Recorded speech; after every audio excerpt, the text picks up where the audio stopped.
नागपूरच्या जुनी कामठी पोलिसांनी गोतस्करी विरोधी कारवाई करत 6 जनावरांना जीवनदान दिलं। मात्र पोलिसांनी वाहन अडवताच वाहन चालक पसार झाला। पोलिसांनी या कारवाईत 4,70,000चा मुद्देमाल जप्त केला आहे। कामठी तालुक्यात पोलिसांकडून होत असलेल्या गोवंश तस्करी विरोधी कारवाई पाहता कामठी हे गोतस्करीचं मोठं केंद्र असल्याची शक्यता नाकारता येत नाही। यातच सोमवारी रात्री पोलिसांचं पथक गस्त घालत असताना 2 पिकअप वाहनांमधून गुरांची अवैधरित्या तस्करी होत असल्याचा फोन कंट्रोल रूममधून आला। जुन्या कामठी पोलीस ठाण्याच्या हद्दीतील चौधरी हॉस्पिटल रस्त्यावरून हे वाहन येत आहे अशी माहिती देण्यात आली। या आधारे पोलिसांनी चौधरी हॉस्पिटल ते मच्छी पूल बकराक मेला परिसरात गेले तेव्हा एक संशयित पिकअप वाहन येताना दिसलं।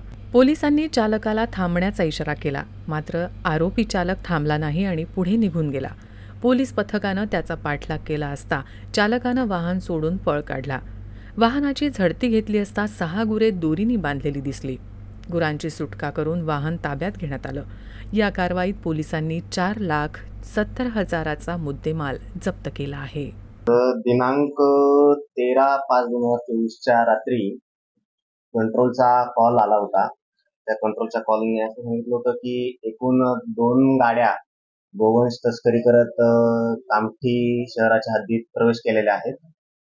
ह्यामध्ये एकूण 6 गोवंश जनावरे ज्याची एकूण किंमत 1,20,000 रुपये आणि टाटा योद्धा पिकअप असा एकूण मुद्देमाल 4,70,000चा जप्त करण्यात आलेला आहे।